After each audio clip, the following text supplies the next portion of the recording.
kodwa niyabuta nithi pho singabuyela kanjani. Verse 8. Umuntu angamebela yini uNkulunkulu? Noko niyangebela, kodwa niyabuta nithi sikwebela kanjani. Ngekwelishumi nangemnikelo. Ningaphansi kwesicalekiso nonke ninesive.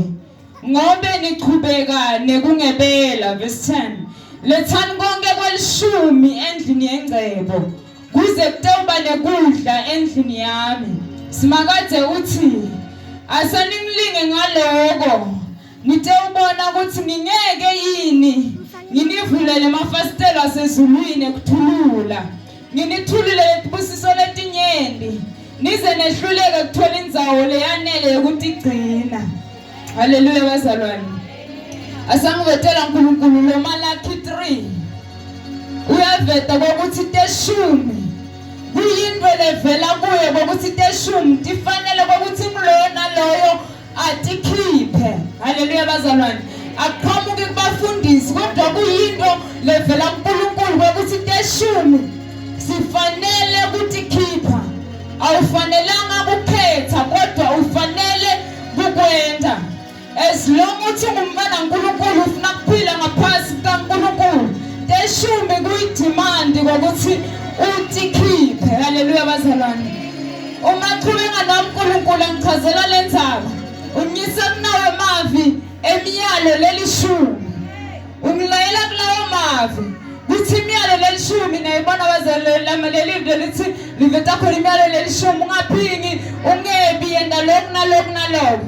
So uNkulunkulu ngiyisa kulawo mavi lawo athi la verse 10 uma ngithi lethani kweshumi ngisuke ngithi gcinani livi lami. La veta uNkulunkulu uthi uma ngabe sibantwana bakaNkulunkulu simelana nekukhipha kwelishumi, kusho ukuthi wena ngalamanye amagama umelane nelivi laNkulunkulu. Uthi uma ukhipha kweshumi uyaprofetha ukuthi uNkulunkulu mina livi lakho ngiyalilalela. Kodwa uma ungakhiphi kweshumi uyaprofetha uthi mina uNkulunkulu ngilihlonga ndlebe. Lithi livi laNkulunkulu mafundza kuRoma 23 nangapho sisi verse 3. Bonke bantu bonile bakhashane kakhulu nenkazimulo yaNkulunkulu.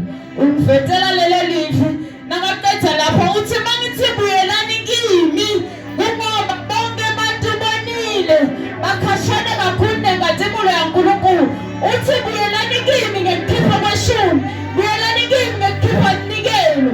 Njengoba futhi ngivetela nalelivi leli kuGenesis ukuthi wathi sengakhipha livi ukuthi ningadla konke leningakudla, kodwa isihlahla lesikhathi nensimi ningasidli. BoAdam naEva bahluleka kulalela livi laNkulunkulu balende. Sothi uNkulunkulu njengoba nihluleka kwenta livi lami, uma ukhipha kweshumi kutakusida uyaprofetha ukuthi Nkosi mina livi lakho sengiyalenda. Kweshumi kutakusida ukuthi makushiyana livi laNkulunkulu ukhona kuliphila, ukhona kulenda. Kodwa uma ungakhiphi kweshumi utawusela kungakhona kwenta livi laNkulunkulu. Kanti futhi na ukhipha kweshumi uyakhula spiritual,